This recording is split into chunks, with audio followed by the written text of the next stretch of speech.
Welcome to Conversations in Black, African American History and Heritage, Greensboro, North Carolina. Here folks tell their story from their perspective, dealing with genealogy, childhood, neighborhood, segregation, parenting, and stories about life in Greensboro. History happens to you.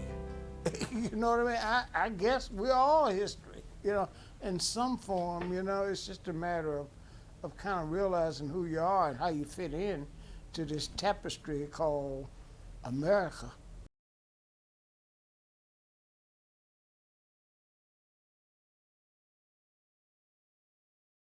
I am Jo Evans Lynn.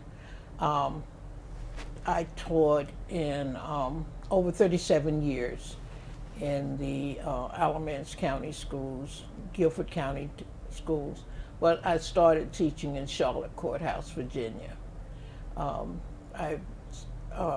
reading specialist and English and drama and speech and debate teacher. When I started to school, the schools were segregated. And although I know that a lot of people think that that's the worst thing that could have happened, what I do know is that the teachers were excellent, that they cared about us and our futures, that I can only remember one teacher that I had and I won't say her name, that I thought was not a good teacher. But all of the other teachers that I had, I think they were very good teachers. And I didn't realize what an excellent education we had gotten until I got to college. And my best friend, her name was Joanne Eason, when we were in college. They used to call us the Joannes.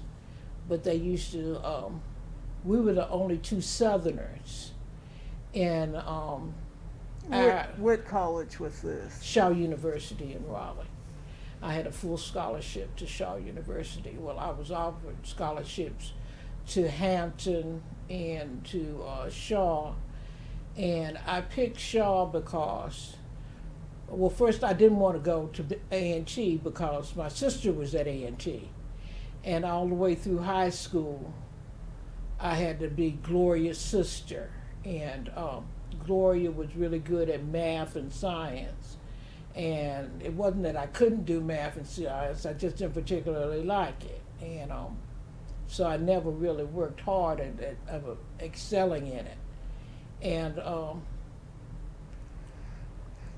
you saw the excellent education when yes, that we got an excellent education because when we were the only two Southerners in our class, and it's English majors, and the professor, Dr. Altman, when he would bring up a poem or a piece of literature, Joanne and I would be the only two who had something to say about it. We had read that, we learned that poem, we knew that piece of literature, we could talk about the characters, the plot, and all of that. And they were looking at us like, what planet were you on? How did you learn that? And I said, we had it in class. We thought everyone had read Romeo and Juliet and Macbeth and all of the things that we had read and done, and all, when all the way through school we had to learn Invictus and different poems and Langston Hughes and all of those poems and everything. And we didn't realize until we were dealing with other people from other areas, like New York and New Jersey and places like that we actually got a better education than they did. So even though the schools were segregated, the teachers made sure that we had a great education. And one of the things that I think was especially good about the high schools back then, um, Dudley, Dr. Tarpley was big on preparing students for life, whichever life they chose, whether they were going straight out of high school to work or whether they were going on to college. We were going to be prepared for it. So we had carpentry class, bricklaying class, electronics class, so you learned to repair radios, all of those different classes, and carpentry and all of that. Boys had just started. There was like one or two girls in those other classes, and one or two guys taking home ec. But the only class that was required that boys and girls took together was family life.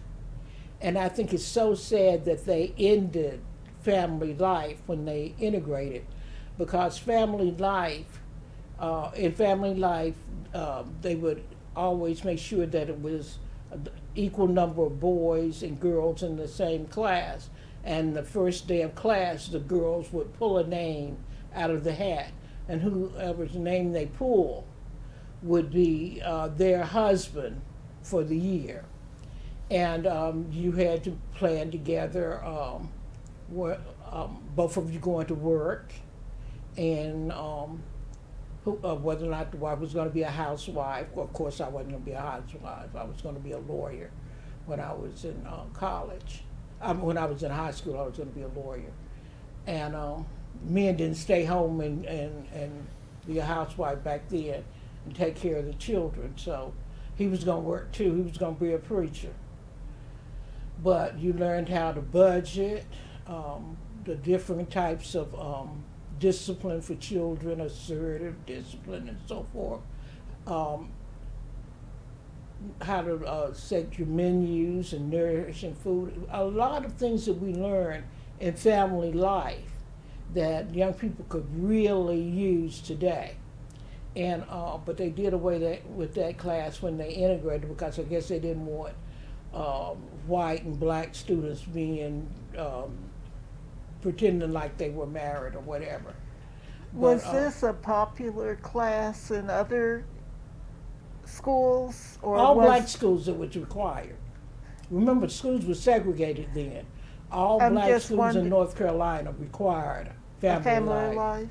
Mm-hmm. Did you know if it went outside of North Carolina also, or? I've talked to some other black people in southern locations, in South Carolina and so forth, and they had family life. Some of them had family life. Do you know if any white schools had family life? I honestly don't think they did. They had home ec for the girls and industrial arts for the boys, but I don't think they had all the things that we had. I know for a fact, because one of the girls that taught with me when I was in Alamance County, she was in that first class that graduated from Dudley after integration. And she was a white girl, and she said that there were 5 of them. Her 2 older brothers had gone to Grimsley, and they had dropped out, both dropped out the 10th grade year. And she and her 2 younger brothers had all 3 of them graduated from Dudley. And the reason her 2 younger brothers were able to graduate was because of the programs. One was a really good mechanic, so he graduated certified in auto mechanics, and the other one graduated certified in carpentry or something. But she said they thought they were messing over us when they sent what they called their parents had worked at Combs Mill. And Combs Mill had built housing right around the mill for the white people who worked there. And then a little bit further away they built White Oaks for the black people who worked, East White Oak, for the black people who worked at Combs Mill. So when they integrated, they sent those white people to Dudley, the lower income, the working class. And I guess they thought it wouldn't work, but it did work because they were people who shared a lot of the same kind of values. They were hardworking people. They wanted their children to succeed in life. Most of them were families with mothers and fathers in the home. They were church-going real church-going people, not pretend church like they do now, but real church-going people, and it worked. I think they thought we would have riots and all kinds of things, or it might happen like it did in High Point. You know, when they integrated in High Point, the people they assigned to William Penn refused to go, so they just closed the school down. When they integrated, the way they did the teachers was that Dudley could, when we integrated, it was Smith, Dudley, Page, and Grimsley were the 4 high schools and Greensboro City schools at that time. Dudley could not protect any of its students. Grimsley, Page, and Smith could take any teachers from Dudley's staff that they wanted, but they had to send teachers from their staff. But they could protect 3/4 of the teachers at their school. Only 1/4 of their teachers were unprotected. And most of the ones they left unprotected were the younger teachers, the newer teachers, or the very old teachers, you know, that were near retirement and everything. So I think they thought that they were getting the best teachers from Dudley, and in a lot of cases they did. From the English department, they took Miss Yours and Miss Gillespie and 2 of the top teachers, but they also left Miss Jenkins and Miss Coley and some of the other older black teachers there. Well, what happened when they sent these teachers to Dudley, the young ones they sent had something to prove. And the older ones had something to prove, that, you know, they could still teach, that they could be productive as teachers. So what happened was that you had the teachers who had something to prove, and my brother was a freshman the year that, a sophomore, they didn't have freshmen. He was a sophomore the year that the schools integrated. And he said in the first couple of months that were kind of rough because they didn't really want the white kids at their school, and some of the white kids didn't want it. He said so there was some white black guys that started fights, and then there were some white guys who stood up for themselves and fought back. And so, but you know, it was generally the same people. But they had good assistant principals. And Mr. Brown was the principal then, and This is at Dudley? At Dudley. They had good assistant principals. Dudley actually had the smoothest transition of the 4 schools. There were lots of things going on at Grimsley. They had a hard time during the first part of integration, but Dudley did not. And I think it was because of the principals and the assistant principals that they had at Dudley. And everybody wanted it to work, and it did, Washington Street School, I remember the Gloria and I had to walk. You know, children who live where we used to live now ride the bus, but we walked to Washington Street School. And I liked all of my teachers there except someone. Because Miss Picnic was at Grace Lutheran, and my other teacher, when I quit school the second time, was my second grade teacher. And I got along with, you know, my mother, because my mother was so young, when she had had all 7 of us by the time she was 24. So she would let us ask questions, and I didn't know till later on. If she didn't know the answer, she'd make something up. She was very creative with the facts.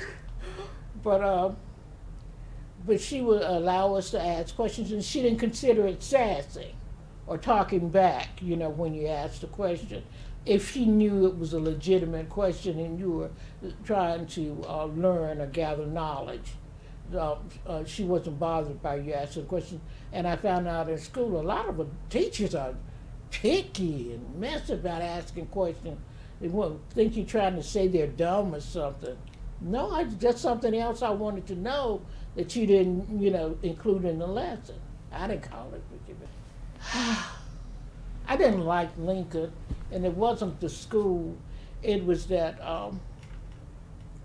I'd never been, I think because I had 4 sisters, I never felt a need for a whole lot of friends, girlfriends outside my family. But I had friends. I had Tony Jordan, Janie Shack, Kenneth Words, and that was about it. You know, I had friends. And when by the time we graduated from elementary, from Washington Street School, Janie was gone. She was a couple of years older than us because her mother had kept her home to take care of the children. And it wasn't until after she was 7, almost 8, that one of the neighbors reported it. And so she got to start school. But when we were in 6th grade, one of her mother's boyfriends raped her, and she got pregnant. And so back then, if you got pregnant, you couldn't go to school. So she couldn't come to school with us. I lost her, and then Kenneth, I don't know, he kind of changed, you know, from when we got to high school. So it was just like I had to make new friends, and I really didn't. I've never been really good at putting myself forward. You know, if I met you and we had something in common and we became friends, I was all right with it. But I'm not the type of person who, like, I have a sister who just, you know, people want to be around her and be with her, and she's got tons and tons and tons of friends. I've never been like that. If I say you are my friend, it's a special relationship. You know, I hold my friends dear. But so I read the whole fiction section in Lincoln's library. My years at Lincoln. That's what I did. Lincoln to Dudley. Even when we moved from the projects to East Bragg Street, I don't know what my parents were thinking, because Warnerville's community was 1 street over, and they bought a house 1 house down from where you could ride the bus. So we had to walk all the way from Bragg Street to Dudley High School. Still mad about that. Well, we didn't have buses running in our community, but we had school buses, student bus drivers. All the bus drivers at Dudley were students at Dudley, and they picked up the kids in their community and took them to Washington Street School, and then came to Dudley. You know, Lincoln was right across the street from Dudley, so they would pick up kids in their neighborhood and bring them to school, and then take them home in the evening and park the bus at their home. And so the buses were never late getting to school, and we didn't have accident. I don't know why they stopped that, because they kids are driving then, but I guess they were just more responsible back in the day. But no, there wasn't a bus that ran. Most of the buses that ran picked up and took people to work in the white communities. You know, as far as buses just going through your neighborhood at regular intervals, you know, that just didn't happen. If you worked a second shift, you had to be able to get away to work because you couldn't ride a bus. It's never been like New York, you know, or someplace like that where you could get a bus any time of day or night. No. You couldn't get off in between or certain places, you know, you got out on or off at the bus stop and you stayed on to the next bus stop. It wasn't, because they want you to be at work on time. So like the bus stop from my house was up on the corner near Caldwell Elementary School. And at the end of Lincoln Street, it was the next, at the end of that street down there. That's where most of them were. And you know, and you walk down or up to the bus stop. But it wasn't like miles or something like that to walk. It wasn't like when we would go to my dad's house, grandma's house, that the store, they were talking about down the road a little bit, and it'd be about 2.5 miles.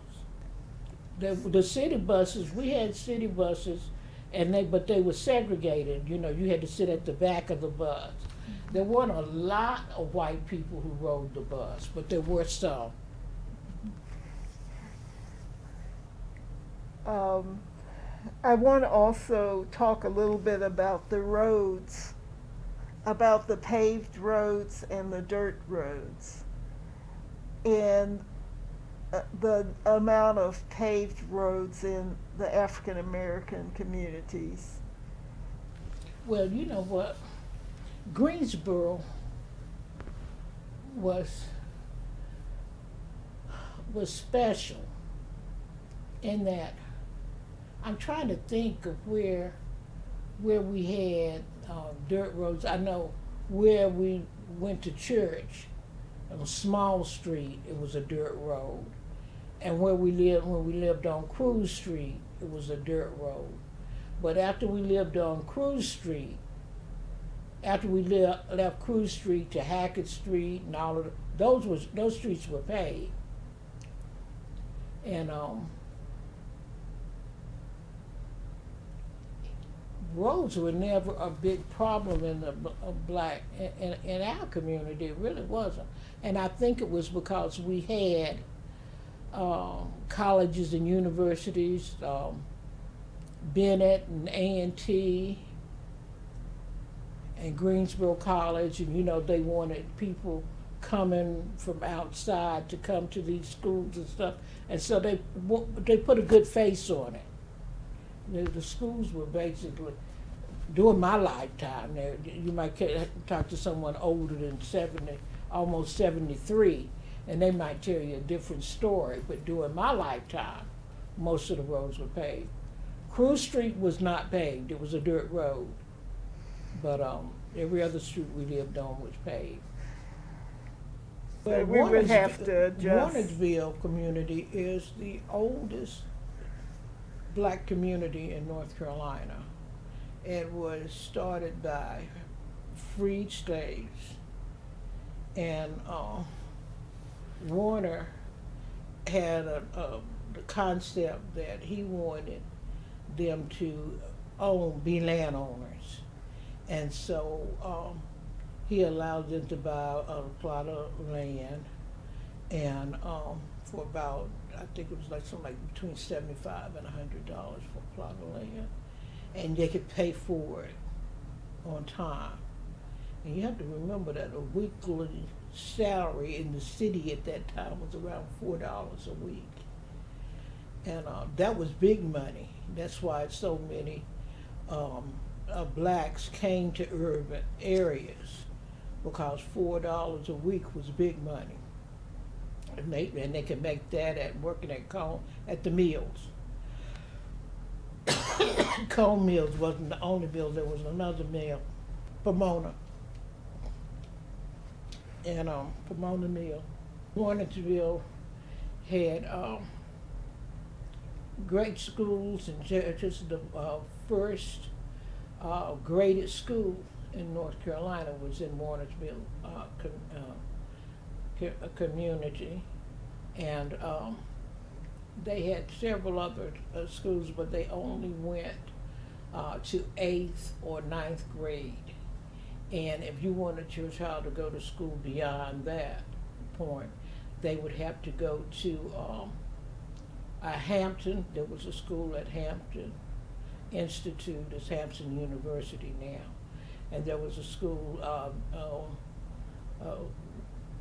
that became Livingstone, where they could go beyond. And of course at Bennett College started a high school program in 1879. And you could go there, and matter of fact, that's really where Dudley started, was on the campus of Bennett College in 1879, when the city council agreed to pay for African American students to go to high school, to go to school beyond the 8th grade, and to continue on. They used to call it normal school back then, because that's where they trained elementary level teachers. And most of the teachers who graduated from the program then were 16, 17 years old. It just depended on whether or not schools in their area stopped with 8th grade or with 9th grade. But they were certified teachers at 16, 17 years old. Normal school was school for people beyond 8th grade, beyond 8th and 9th grade.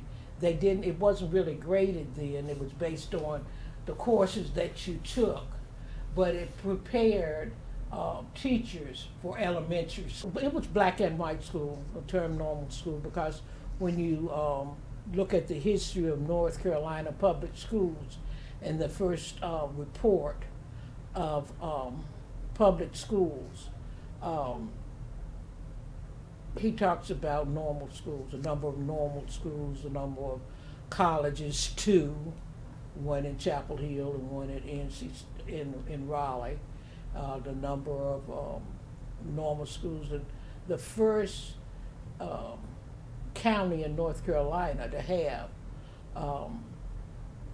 public schools was Rockingham County. It wasn't Guilford County. But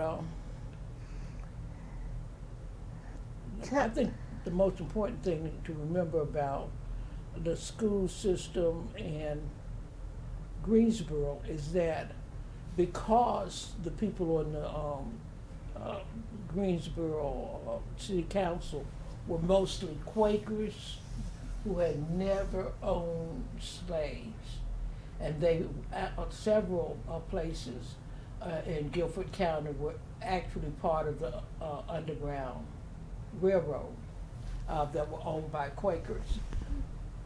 They actually paid for black students to go to school beyond the 8th grade, and that was the beginning of the high school, of the high school that would eventually become Dudley. While they did that, they called it a high school for Negroes in Greensboro. They opened an actual high school in 1923, but from 1879 to 1890, they paid for Negro students to go to high school at Bennett College. And a complaint was made by the new white superintendent when he found out that they were spending money to send black students to high school when no white students were the city was not supporting any white students to go to high school. They had to stop it, and they stopped it from 1890 to 1899. That's when Adolphus Grimsley purchased high school at the Catholic school for Greensboro Senior High School. The high school at the Catholic school had been for Indians. Was this like Notre Dame? No, it was Which was Saint Saint Augustine? something with no. It was with A. Let me see my book. Oh, we do have some records, don't we?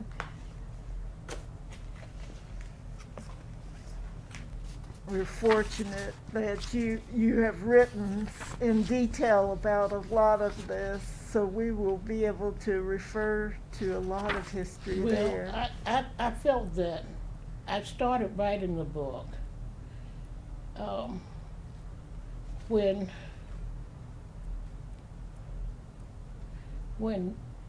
they decided, when they voted to demolish the whole campus, At Grimsley? Dudley's whole campus. Oh, and I meant Dudley. When And they had to fight to keep the building. yes, I was a co-chair of the committee to save Dudley.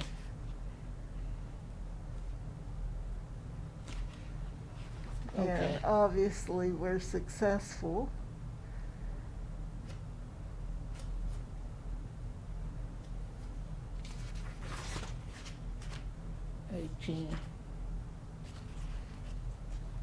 See what is it? George A. Grimsley Vice High School Department at St. Agnes. At St. Agnes. Where was that? Where was St. Agnes? It was on a street over there near where Weaver Center is now. Okay. There used to be a campus in the place where it used to be GTCC building, and the building next to it, in that area. Okay. St. Agnes was over there. And at that time, when he purchased it, it was a school for Native Americans. Catholic schools were basically for Native Americans. It wasn't until I think something like 1826 that St. Mary's School started for Negro children. Our Lady of the Miraculous Our Lady of Medicine. Grace started. So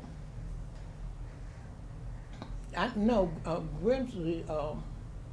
It was named Grimsley in 1962, but it was Greensboro Senior High School until then, from the time it was purchased until, that's the reason a lot of older black people don't like to say Dudley Senior High School, because it reminds them of the time when the schools were segregated.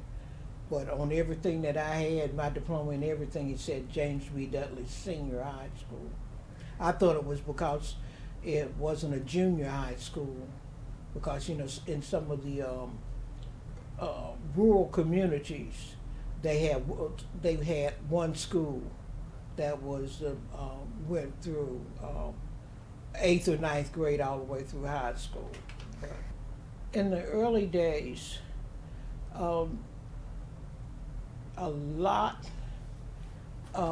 there was a really tight connection between North Carolina A&T, it was, and Dudley High School.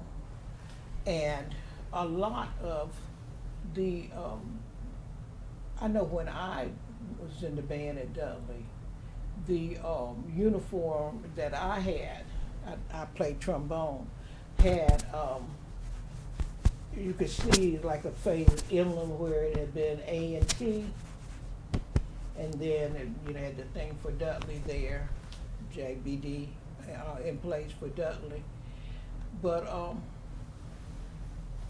we had the same colors. because that's the way they could do that, that we could wear their uniform and that we could use some of the things that came from A&T.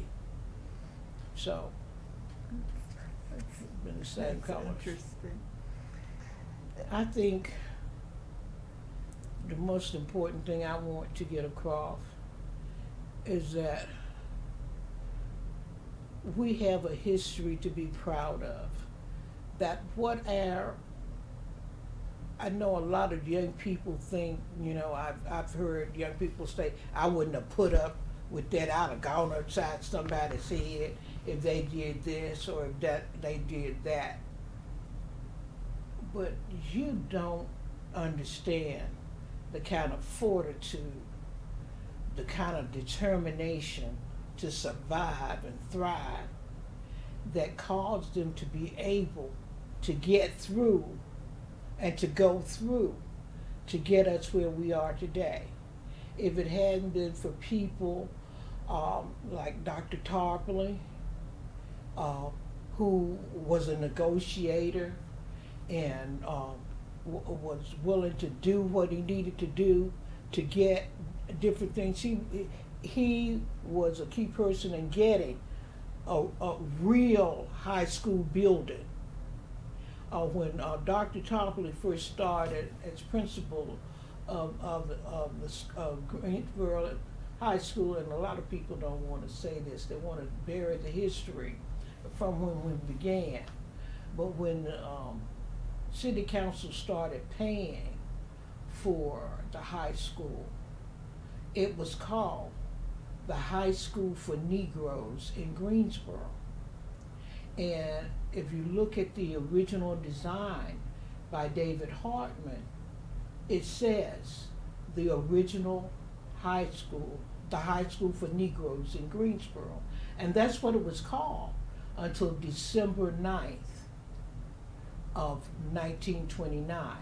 So even though I had my mask and it says founded in 1929, I wear it because it was given to me, but I told her, what the lady principal, when she gave it to me, that that's not when the school was founded. It was founded in 1879, when the city council first agreed to pay for about 12 Negro students to go to high school at Bennett College. That was the founding of what became James B. Dudley High School. If you go past Grimsley, you will see a sign that says founded in 1899. That's when they first purchased the school for white children to go to school.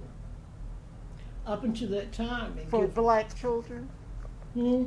Purchased the land for black children to go to school? No, that's in 1899 at Grimsley High School. It says founded in 1899. Okay, yes. That's when George Grimsley Purchased that land. purchased St. Agnes for that school to be built. It was built there, but that's not where the original school was. Just like Dudley started on Bennett College's campus. But my point is that I want them to understand that we can't throw away the history before 1929. We have to give those people who worked to give us what we have now credit. It wasn't easy. People weren't just saying, well, okay, we agree with this.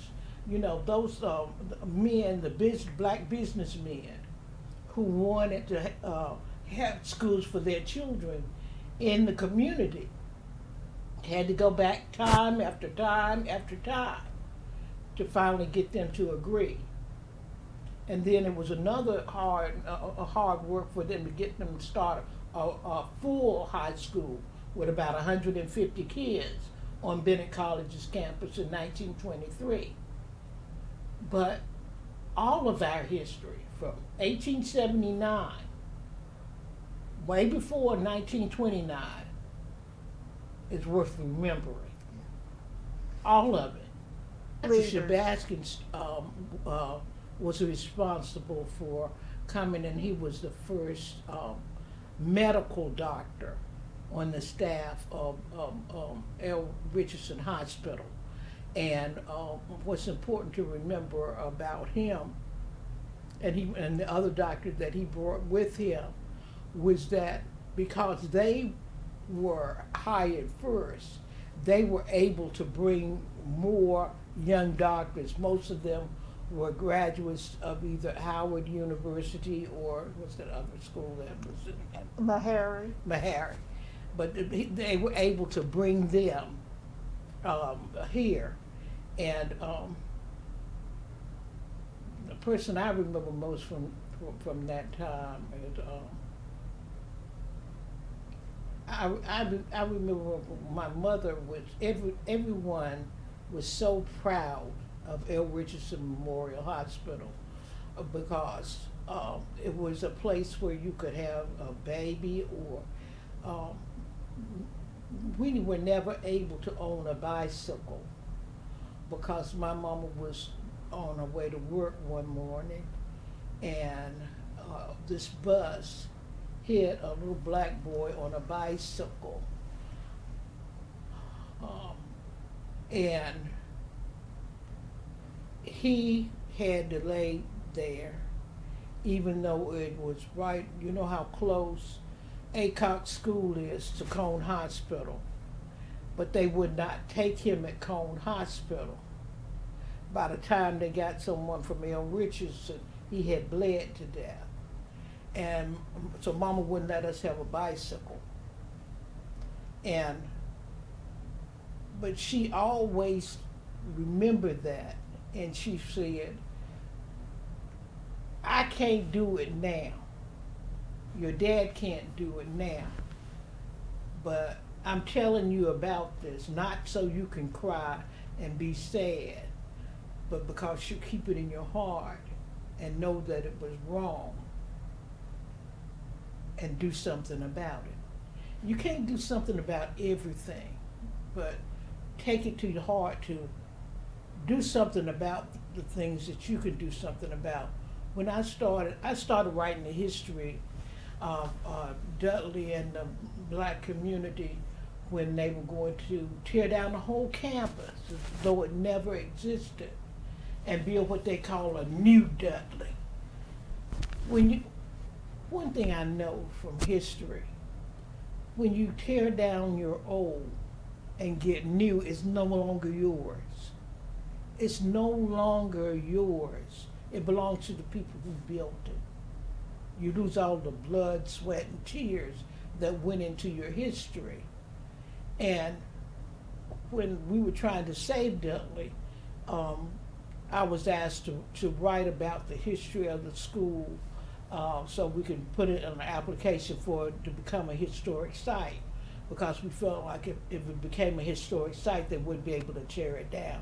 That doesn't stop them in Greensboro. You see a lot of plaques from places that should have been still there as historic sites that they've torn down. A plaque does not replace the history of something that you've torn down, but that's another story. I'm not gonna get into that. But I had so much trouble finding the information. If it had not been for my friend David Moore, who was on the committee to save Dudley with me, whose mother was in the first graduating class from Dudley, and she had some old newspapers and so forth. And there used to be a daily newspaper, a weekly newspaper in the black community called The Future Outlook. And she had a whole lot of extra copies of that. That's where I could find, in the Carolina Peacemaker, find information about the history of the school. But I finally got it ready and we turned it in, and the first time we turned it in, they said they didn't accept it for that. They had to pay somebody, a white man, to write it. And he only talked about the only thing that was worthy of being declared a historic site was the fact that it had been designed by David Hartman, noted architect David Hartman. So he just threw away all the other history that I had spent time digging up about Dudley. So I said, this needs to be written down so the next time someone needs to say something. And so I was contacted when they started talking about tearing down J.C. Price School. I can't remember his name. They just named a school after him. Mel Swan contacted me and said, I heard that you had written the first thing for Dudley to be a historic site. Would you do the same thing for J.C. Price? So I started researching and doing what needed to be done to do that. But while I was doing it, Greensboro College purchased it from GTCC. And they said first they were going to put a football stadium there, and there was such an uproar that they said that they were going to preserve it as a Lyceum Center for his, so they told me to stop, it had been saved. And then years later, when they decided, claimed they had sold it to a company to build dorms and stuff, and they were going to tear it down. They wanted me to start again, but it was too late. I started another school that was built by the same architect in Salisbury, North Carolina, had been declared J.C. Price School of the same name, a historic site.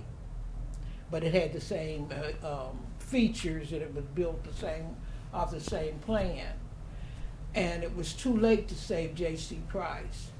But I said, in case somebody goes crazy again, I want the history of Dudley to be so someone can't just wipe it away. And then when I did, I said, I checked when they told me it couldn't be done. We couldn't do the J.C. Price here because another school built by that architect already was on the historic. I said, well, that's not true. I said, because 3 years in 2006, Grimsley was declared a historic site 3 years after Dudley. And I said, both these schools were built by the same architect, David Hartman. And they said, oh, but Dudley was torn down. And I said, what are you talking about? They said, no, Dudley was completely demolished. And he told me, go to the site where I don't know how long they keep it up, but the pages where you apply to become a historic site was still up there. They had the article from where the school board said, board votes to, it was in the Greensboro Daily News, votes to demolish the entire James B. Dudley High School campus. And then they had pictures when they started to build a new part. They tore down the north and south annex and the cafeteria. That's what that new part replaced. They had pictures of the demolition and all of that to prove their point that Dudley had been, they knew it wasn't true, but they turned it in. And I said, see, this is how people can use things against you.